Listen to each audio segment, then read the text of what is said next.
இல்லை இன்னும் திருப்பரங்குன்றம் கேஸ் ஆகட்டும், பக்ரீத் கேஸ் ஆகட்டும், தொடர்ச்சியாக அவர்கிட்டே போகுது. அதுக்கான காரணம் என்ன? அதுதான் நமக்கு சந்தேகங்களை எழுப்புது. நீதிமன்றம் என்பது சட்டம் ஒழுங்கையும் ஜனநாயகத்தையும் நல்லிணக்கத்தையும் காப்பாற்றக்கூடிய ஒரு மையமாக இருக்க வேண்டும் என்பதுதான் மக்களுடைய எதிர்பார்ப்பு. தொடர்ந்து அவர் சர்ச்சைக்குரிய தீர்ப்புகளை கொடுப்பது மட்டுமல்ல, சட்டம் ஒழுங்கே கெட்டு போகக்கூடிய அளவுக்கு திட்டமிட்ட ஒரு பிரச்சனையை உருவாக்கக்கூடிய வகையில் தான் அவர் தீர்ப்பு தரார். அதனால தான் எதிர்க்கட்சிகள் அவர் மீது பதவி நீக்க தீர்மானம் கொண்டு வந்திருக்கின்றன. எனவே இதை நீ அனுமதிக்கக்கூடாது. இது மோசமான பின்விளைவுகளை ஏற்படுத்தும். ஜனநாயகத்தையும் சட்டம் ஒழுங்கையும் சீர்குலைக்கக்கூடிய வகையில் ஒரு நீதிபதியே தீர்ப்பு என்ற பெயராலே வன்மங்களை உருவாக்குவதை அனுமதிக்கக்கூடாது. தொடர்ந்து பல்வேறு கட்சிகள் அவங்க பதவிக்கு இன்றோடு 45 நாட்கள் ஆகுதுன்னு நினைக்கிறேன். 45 நாட்கள்லேயே அவங்களுடைய ஆட்சியை முழுமையாக நம்ம மதிப்பீட்டு விட முடியாது. ஒரு அவகாசம் தேவை. ஏற்கனவே நாங்கள் என்ன சொல்லியிருக்கோம்னா, புதிதாக ஆட்சிக்கு வந்திருக்கிறாங்க, புதியவர்களாகவும் ஆட்சிக்கு வந்திருக்கிறாங்க, அவங்களுக்கு ஒரு 6 மாத காலம் அவகாசம் கொடுக்கணும்னு சொன்னோம். அந்த 6 மாத அவகாசம் என்பது வாக்குறுதிகளை செயல்படுத்துவதற்கான அவகாசம்.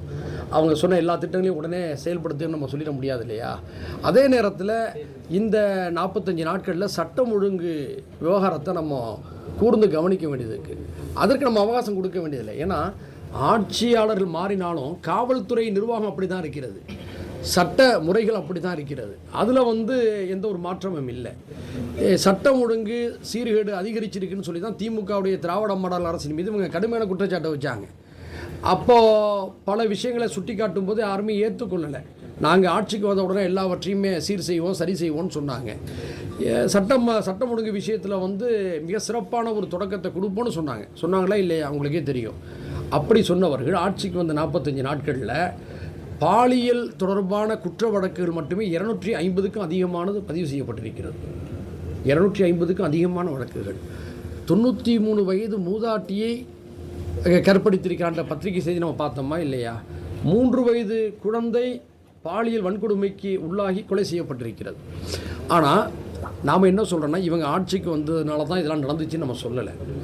இது ஒரு அநீதி, அட்டூழியங்கள், ஒரு நீண்டகால சமூக சீரழிவுடைய தொடர்ச்சியாக பார்க்கிறோம். ஆனால் இப்படிப்பட்ட சம்பவங்கள் முந்தைய ஆட்சியில் செய்யும்போது ஆட்சியாளர்கள் தான் காரணம் என்பது போட்டு குற்றத்தை சுமத்துனாங்க.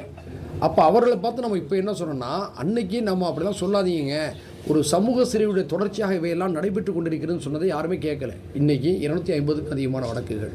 3 வயது குழந்தை பாலியல் வன்கொடுமைக்கு ஆளாகி கற்பழிக்கப்பட்டிருக்கிறது. 93 வயது மூதாட்டி கற்பழிப்புக்கு ஆளாகி இருக்கிறார்.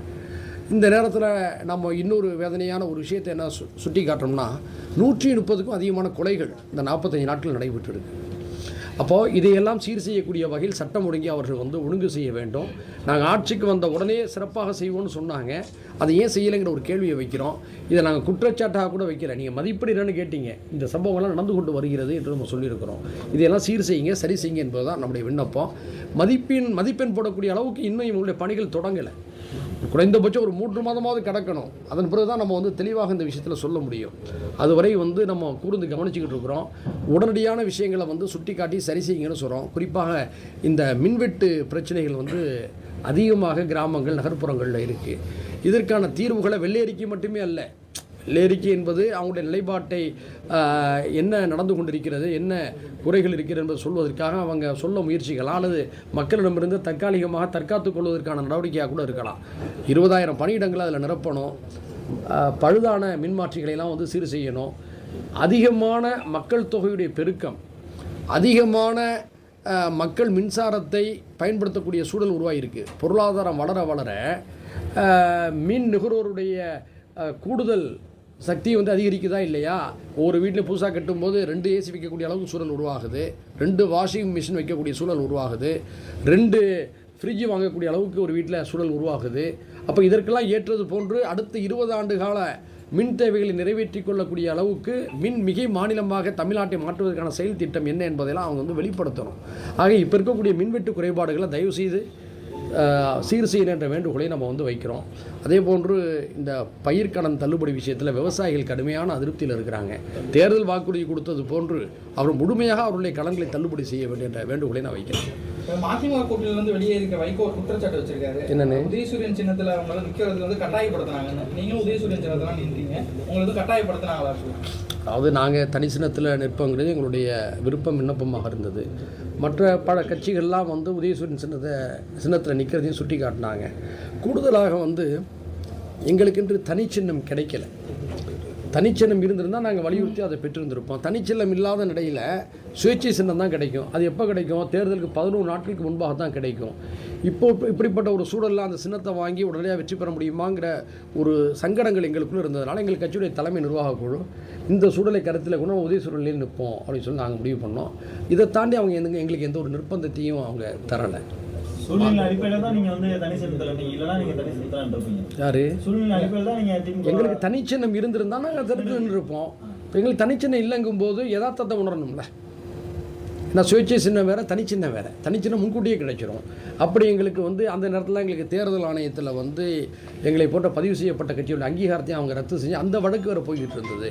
அப்போ அந்த சூழலில் வந்து எங்களுடைய சங்கடங்களை நாங்கள் பார்க்க வேண்டியது இருந்துச்சுல. அப்போ நாங்கள் வந்து அரசியலில் வந்து இந்த சூழலில் வெற்றி தேவைப்படுகிறது. அப்போ வெற்றி தேவைப்படுதுன்னு சொன்னோம்னா உதயசூரன்டா வெற்றி எளிதாக கிடைக்கும். தனிச்சின்னம் இல்லாத நேரத்தில் சுயேட்சை சின்னம் சொன்னால் அதிகபட்சம் 11 நாட்களுக்கு முன்பாக தானே கிடைக்கும். அதுக்குள்ளே போய் சேர்த்து மக்கள்கிட்ட அதை பதிய வைக்கிறதுக்குள்ளே எதிர்த்தரப்பு வேகமான முன்னேற்றத்தை அடைஞ்சிருவாங்க. அப்போது எங்களை போன்ற வளரும் கட்சிகளுக்கு உடனடி வெற்றி தேவைப்படுகிறது. எங்களுடைய வளர்ச்சிக்கு வெற்றி தேவைப்படுகிறது. இந்த நேரத்தில் நாங்கள் அழுத்தமான முறையில் நாங்கள் மல்லு கட்டி இருந்தோம்னு சொன்னோம்னா நாங்கள் வந்து பின்னடைவை தான் சந்திக்க வேண்டி வரும். பெரிய கட்சிகளுக்கு கூட அந்த சிக்கல் இல்லை. எங்களை போன்ற வளரும் கட்சிகளுக்கு இந்த நெருக்கடி இருக்குதா இல்லையா? இப்போ அதனால் நான் வந்து அவங்க உதயசூரியன் சொல்லும்போது சரியாக எங்களுக்கு பட்டுச்சு, நாங்கள் ஏற்றுக்கொண்டோம். அதை நாங்கள் தவறுன்னு சொல்லலையே. சட்ட ஒழுங்கை பொறுத்த வரைக்கும் கடந்த திமுக ஆட்சியில் வந்து டிஜிபி பல வருட கனவாக இருந்துச்சு, போடவே இல்லை. இப்போ வந்த உடனே டிஜிபி போட்டாங்க. அதை எப்படி பார்க்குறீங்க? உடனே இது வரைக்கும் வந்து குற்றவாளியை கைது பண்ணலை அப்படின்ற ஒரு புகார் கூட இது வரைக்கும் இல்லாமல் இருக்குது. குற்றவாளிகளை கைது பண்ணியிருக்காங்க. கடந்த ஆட்சி காலத்தில் யார் இருந்தா சார் அப்படின்ற வசனம் பொறுத்த வரைக்கும் நிறைய வழக்குகளில் குற்றவாளியை கைது செய்யறதுலேயே வந்து தொய்வு ஏற்பட்டுருந்துச்சு. அதை எப்படி பார்க்க? அதாவது டிஜிபி இல்லாத நேரத்தில் அந்த சங்கிலி வந்திருக்கலாம். அப்போ டிஜிபியை போட்டிருக்காங்க, நல்ல விஷயம் தானே. நான் அதை கிரிட்டிசைஸ் பண்ணலையே. நல்லது செய்யும்போது நாங்கள் பாராட்ட போகிறோம், அது இல்லைங்கும் போது விமர்சனம் பண்ண போகிறோம். உடனே டிஜிபியை போட்டிருக்காங்களா, பாராட்டத்துக்கு ஒரு விஷயம் தானே. தாவேக்கள் நிறைய கட்சி இணைகிறாங்க, நீங்கள் தாவேக்கள் இணைய வாய்ப்பு இருக்கா? எதுக்கு நாங்கள் இணைக்கணும்? எங்களுக்குன்னு கொள்கை கோட்பாடுகள் இருக்கிறது, எங்களுக்குன்னு தனித்தன்மை இருக்குது, எங்களுக்குன்னு ஒரு நீண்ட கால பார்வை இருக்குது. அரசியலில் வந்து சார் வேடந்தாங்கல் பறவைகளாக இருக்கக்கூடாது. வேடந்தாங்களுக்கு பறவைகள் எப்போ வரும்? சீசனுக்கு வரும். சீசனுக்கு வந்து சீசன் முடிஞ்ச பிறகு அது கிளம்பி போயிடும். அப்படிப்பட்ட வேடந்தாங்கல் பறவைகளாகவும் நாங்கள் இருக்க விரும்பலை, வேடம் தாங்கும் பறவைகளாகவும் நாங்கள் இருக்க விரும்பலை. நாங்கள் கொள்கை கோட்பாட்டோடு பயணிக்கிறோம். வெற்றி தொழிலை கடந்து நாங்கள் வந்து அரசியலை பார்க்குறோம். அரசியலில் வெற்றி மட்டுமே வந்து துணை நிற்கணும்னு நாங்கள் நம்பலை. தோல்விகளும் கூட எங்களுக்கு வந்து நல்ல பாடங்களை கற்றுத்தரணும் தான் நாங்கள் விரும்புகிறோம். எல்லாவற்றையும் தானே நாங்கள் ஏற்கனவே சொல்லிட்டோம்ல, விடுமியங்கள் சார்ந்த அரசியல் முன்னெடுக்கக்கூடியவர்கள் நாங்கள். சரியா? 10 தோல்விகள் மட்டுமல்ல, அதை விட படுதோல்விகளை சந்தித்தால் நாங்கள்லாம் களத்தில் நிற்போம். ஏன்னா எங்களுடைய கேடர்கள் நாங்கள் அப்படி தான் உருவாக்கி வச்சிருக்கோம். யாரு? அதாவது சார் இல்லை நான் அவங்களெல்லாம் சொல்லலை. நான் அவங்களெல்லாம் வந்து ஒரு கூட்டணி என்ற அடிப்படையில் போயிருக்காங்க. சரியா? கூட்டணி என்ற அடிப்படையில் போயிருக்காங்க. இப்போ நீங்கள் அதிமுக எடுத்துக்கொள்ளுங்களேன். மக்கள் தலைவர் எம்ஜிஆர் அவர்களாலும் சமூக நீதி காத்த வீராங்கனை ஜெயலலிதா அவர்களாலும் உருவாக்கப்பட்டவர்கள், வழிநடத்தப்பட்டவர்கள் பல பேர் அதிமுக ஒரு பின்னடைவை சந்தித்த உடனே என்ன செய்கிறாங்க, இனி இதற்கு மேலே இதில் எதிர்காலம் இல்லைன்னு சொல்லி அவங்க கருதுனானா இல்லையான்னு தெரியல, வேகமாக தாவேக்காவுடைய கதவை தட்டுறாங்க. முன்னாள் அமைச்சர்கள் சில பேர் இந்த தியேட்டரில் வந்து டிக்கெட்டுக்கு ஒரு 10 வருஷம் 5 வருஷத்துக்கு முன்னாடி அலைமோதுவாங்க. இன்றைக்கி எல்லாமே ஆன்லைனில் போயிடுச்சு. அந்த அலைமோதக்கூடிய காட்சிகளை நம்மளாம் சின்ன வயசில் பார்த்துருக்குறோம். எப்போது அந்த முதல்வர் விஜய் சார் அவர்களுடைய என்னது பனையூர் பங்களாவுடைய வாசல் திறக்கன்னு காத்துக்கிட்டு இருக்காங்க. திறந்த உடனே ஒரு மந்தைகள் போய் நுழையிற மாதிரியா போய் நுழைஞ்சு நிற்கிறாங்களே, இதெல்லாம் நல்ல காட்சிகளா, நல்ல செய்திகளா? இதை தான் நாங்கள் சொல்கிறோம். திமுகவிலிருந்து அதிமுக பிறந்த போது எம்ஜிஆர் தூங்கும் போது இதே ஒரு எழுச்சி தான் இருந்துச்சு. அப்போ எம்ஜிஆரோட கட்சிக்கு அதே மாதிரி சொல்கிறீங்க? அதாவதுங்க, எம்ஜிஆருடைய வந்து அரசியலை வந்து நீங்கள் வேறுபடுத்தி பார்க்கணும். அவர் வந்து பெரியாரோட பழகினார், அண்ணாவோடு நீண்ட காலம் பயணித்தார். ஒரு நிமிஷம் சொல்கிறதுக்கு நீங்களே கேள்விட்டு நீங்களே பதில் சொன்னா எதுக்கு? அதாவது நீண்ட காலமாக அவர் பண்ணியார். நிறைய அதாவது எம்எல்ஏவாக இருந்தார், அந்த கட்சியுடைய பொருளாளராக இருந்தார், சிறுசேமிப்புத்துறை தலைவராக இருந்தார். பல பரிணாமங்களை பெற்று அவர் அரசியலுக்கு வந்தார். அதனால் அவர் பின்னால் ஒரு பெரிய நம்பிக்கை உருவாகி இருந்தது. அண்ணாவே கூட என்ன சொன்னார், அவருடைய முகத்தை நீங்கள் காட்டினா எங்களுக்கு ஓட்டு விடணும்னு சொன்னார். அந்த அளவுக்கு அண்ணாவை நம்பக்கூடிய அளவுக்கு அவருடைய கொள்கையும் இருந்தது, மக்கள் செல்வாக்கும் இருந்தது. சரியா? அந்த சூழல் என்பது வேறு. இப்போ விஜய் அவர்கள் களத்துக்கு வந்திருக்கிறாங்க. விஜய் அவர்கள் ரசிகர் மன்றத்தை அரசியல் மன்றமாக மாற்றிய காலத்திலிருந்து அவரோட பயணிக்கிறாங்க பார்த்தீங்களா? அவங்கள போய் நம்ம வேடந்தாங்கல் பறையும் நம்ம சொல்ல முடியாது. ஏன்னா அவங்க கட்சி தொடங்கின காலகட்டத்திலேருந்து அவரோட பயணிக்கிறாங்க. ஆனால் அவர் வெற்றி பெற்று ஆட்சிக்கு வந்த உடனே இதுதான் சமயம் அதில் போய் சேர பார்க்குறாங்க பாருங்க. அவங்கள தான் நான் வேடந்தாங்கல் பறவைகள் நான் சொல்கிறேன். அது இல்லை, ஒரு நிமிஷம் சார். டிவிகே கட்சியில் போய் சேர்றவங்கள தான் நான் சொல்கிறேன். அவங்க கூட்டணியில் போய் சேர்றவங்கள நான் அது மாதிரி விமர்சனம் வைக்கல சார், தவறா பண்ணிடாதீங்க. அதாவது ஓபிஎஸும் வைத்திலிங்கமும் மீண்டும் நான் அதிமுகவில் சேர வர்றோன்னு சொல்லி அவங்கெல்லாம் விரும்பினாங்க, பல முறை விண்ணப்பிச்சாங்க. அவங்க 2 பேரும் அதிமுகவுடைய ஒரு மூத்தவர்கள். அதிமுகவுடைய தலைமை நிராகரித்ததுனால அவங்க என்ன செய்கிறாங்க, எங்களுக்கு தாய் வீடு திமுக, இன்னொரு திராவிட கட்சியில் தான் இருப்பங்கிற அடிப்படையில் அவங்க திமுகவில் போய் சேர்ந்தாங்க. ஆக இந்த ரெண்டையும் நீங்கள் வேறுபடுத்தி புரிந்து கொள்ளணும்னு நான் சொல்கிறேன். அதே மாதிரி மீண்டும் நான் தெளிவாக சொல்கிறேன், நான் லைவில் கூட போகலாம். திமுக டிவிகே அரசியல் பங்கேற்க சென்றிருக்கக்கூடிய அந்த புதிய கட்சிகளை பார்த்து நான் அப்படி சொல்லவே இல்லை. அது அவங்களுடைய கட்சியுடைய விருப்பம், நல்லா புரிஞ்சுக்கிறணும். ஆனால் தவறான செய்திகள் போயிடக்கூடாதுல்ல சார். இப்போ மாறி ஒரு அரசியல் சூழல்ல திமுக பிஜேபி கூட்டணி அதில் அவங்க நெருங்கி போகிற மாதிரி தெரியுது. அப்படி ஒரு சூழல் கூட்டணிலாம் வந்ததுன்னா அவங்க நிலைப்பாடு இருக்கும் சார். எழுதி வைத்துக் கொள்ளுங்க சார். இப்படி ஒரு கருத்து திட்டமிட்டு பரப்பப்படுது. அதாவது தமிழ்நாட்டில் ஒரு சில தந்திரமாக சில பேர் ஒரு வேலையை செஞ்சுக்கிட்டு இருக்காங்க. இதுக்கு பின்னாடி டெல்லியுடைய சில அரசியல் சூழ்ச்சியாளர்கள் இருக்கிறாங்க. என்னென்னா திமுகவை தனிமைப்படுத்தணும், அதிமுகவை பிளவுபடுத்தி பலகீனப்படுத்தி ஒரு இடத்தை அழிவை நோக்கி தள்ளி விடணுங்கிற அடிப்படையில் சிந்திக்கிறாங்க, செயல்படுறாங்க. அதில் இப்போ என்ன செய்கிறாங்கன்னு சொன்னால், அடிக்கடி திமுக பிஜேபியோட போக போகுது அப்படி சொன்னோம்னா எங்களை போன்ற ஜனநாயக சக்தியில் கோவம் வந்துடும். கோவம் வந்த பிறகு திமுக விமர்சிப்போம்னு நினைக்கிறாங்க. அப்படி ஒரு எந்த முகாந்திரமோ அது பற்றிய ஒரு ஆவணாவோ எழுதப்படாத நிலையில் தேவையற்ற வதந்திகளை சில பேர் பரப்புகிறாங்க. அந்த வதந்தி என்பது வதந்தி மட்டும்தானே தவிர உண்மை அல்ல. திமுக பாஜகவோடு சேருவதற்கான எந்த முகாந்திரமும் இல்லை. திமுக ஒரு சிலபஸ் ரீதியாக செயல்படுறாங்க. ஏற்கனவே வாஜ்பாய் அவர்கள் காலகட்டத்தில் திமுக பாஜக கூட்டணி உருவானுச்சு. எவ்வளோ பெரிய மோசமான பின்னடைவை திமுக சந்திச்சிச்சு. கலைஞர் வருத்தப்பட்டார் ஒரு கட்டத்தில். நாம் கலைஞர் அண்ணன் முரசொலி மாறன் அவர்களுடைய மறைவுக்கு பிறகு அந்த கூட்டணியிலே வெளியே வந்த பிறகு திண்டுக்கல்லில் திமுக ஒரு மண்டல மாநாடு நடத்துது. அப்போது அந்த சமயத்தில் அதிமுக கூட்டணியில் இருந்த கட்சிகளெல்லாம் திமுக கூட்டணிக்கு வருது. அப்போ இப்போதைய திராவிட முன்னேற்ற கழகத்துடைய தலைவர் தளபதி ஸ்டாலின் அண்ணன் அவர்கள் நீங்கள்லாம் போகக்கூடாத இடத்துக்கு போயிட்டீங்கன்னு சொல்கிறார். உடனே கலைஞர் அந்த கூட்டத்தை சொல்கிறாரு, அவங்க மட்டுமல்ல நாமும் போகக்கூடாத இடத்துக்கு தான் போனோம்னு சொன்னார். அதாவது போகக்கூடாத இடம் என்று அவர் சொன்னது பாஜகவை. அதன் பிறகு இதுவரை பாஜகவுடைய நிழலின் பக்கம் கூட நெருங்கக்கூடாது என்ற முடிவில் திராவிட முன்னேற்ற கழகம் இருந்துக்கிட்டு இருக்கு. அதனால் இந்த கேள்விக்கு கற்பனை என்ற அடிப்படையில் தான் நான் கருதுனேனே தவிர அது உண்மை அல்ல. திமுக போகாது. எதிர்ப்பு தேர்தலுக்கு முன்னாடி இருந்ததுக்கும் இப்போவும் குறைஞ்சிருக்கு. என்னது விமர்சனமே பண்ணலையே இப்போ. இல்லை, இப்போ என்னென்னா இவங்க ஆட்சியில் இருந்தவங்க ஆட்சியை இழந்துட்டாங்க. இவங்களிடமிருந்து தமிழக வெற்றி கழகம் ஆட்சியை கைப்பற்றிருக்கு. இப்போ உடனடி எதிரியாக இவங்க தானே இருப்பாங்க அரசியலில். சரியா? இப்போ அதிகமான பாதிப்பு அவங்களை பொறுத்தவரை இப்போ டிவிக்கு தமிழ்நாட்டு அளவில், தேசிய அளவில் இன்னும் அவங்க பிஜேபியை விமர்சித்து தான் இருக்காங்க. தமிழ்நாட்டு அளவில் இப்போ டிவிக்கு திமுகவுடைய எதிர்ப்பில் முதலிடத்தில் நிற்கிது. அப்படி தான் புரிஞ்சு கொள்ளணும்.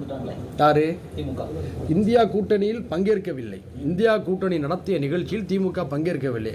அதிகாரப்பூர்வமாக வெளியேறிவிட்டதாக இதுவரை அவங்க செய்தி சொன்னது மாதிரி எனக்கு தெரியல சார். அந்த நிலை காரணம் யார்? காங்கிரஸ் தான். அதாவது இந்தியா கூட்டணியை காங்கிரஸ் கட்சி செம்மையாக வழிநடத்தி இருந்திருக்க வேண்டும். ஏனென்று சொன்னால் நமக்கு சில மாற்று கருத்துகளோ சில வருத்தங்களோ காங்கிரஸ் மீது இருக்கிறது. ஆனால் தேசிய அளவில் இன்று பாஜகவுக்கு மாற்று என்று சொன்னால், பெரிய கட்சி என்று சொன்னால் காங்கிரஸ். அதுக்கு அடுத்த இடத்துல தான் 2 கம்யூனிஸ்ட் கட்சிகளும் வர்றாங்க. அப்போ அந்த பெரிய இடத்தில் இருக்கக்கூடிய காங்கிரஸ் நாட்டின் நலன் கருதி, தங்களுடைய நலனையும் கருதி, இந்தியா முழுக்க இருக்கக்கூடிய அனைத்து ஜனநாயக சக்திகளையும் ஒருங்கிணைத்து செல்வதில் கவனத்தோடு இருந்திருக்க வேண்டுமா இல்லையா? அந்த பிழையை செய்தார்கள். இப்போ தமிழ்நாட்டில் சமீபத்தில் இந்த ஆட்சி மாற்றத்துக்கு பிறகு நடந்த விஷயத்தில் திமுக கடுமையான வருத்தம் இருக்குது காங்கிரஸ் மேலே. இதையெல்லாம் காங்கிரஸ் முன்கூட்டியே சிந்தித்து இந்த வருத்தம் வராத அளவுக்கு சில விஷயங்களை செய்திருந்திருக்கலாம். ஆனால் செய்ய தவறிட்டாங்க. அப்போ திமுகவுக்கு வருத்தம் இருக்கத்தானே செய்யும், கோபம் இருக்கத்தானே செய்யும். அதனால் இந்தியா கூட்டணியில் இந்தியா கூட்டணி கூட்டத்தில் கலந்துக்கல. நிரந்தரமாக வெளியேறிவிட்டதாக இதுவரை சொல்லவில்லை. ஒன்றிய அரசோட கண்மூடித்தனமான மோதலை விரும்பவில்லைன்னு சொல்லி முதல்வர் விஜய் பேசியிருக்காரு, திமுக அளவில். சார், கண்மூடித்தனமாக நீங்கள் யாரோடையும் மோதணும்னு நாம் சொல்லவே இல்லையே.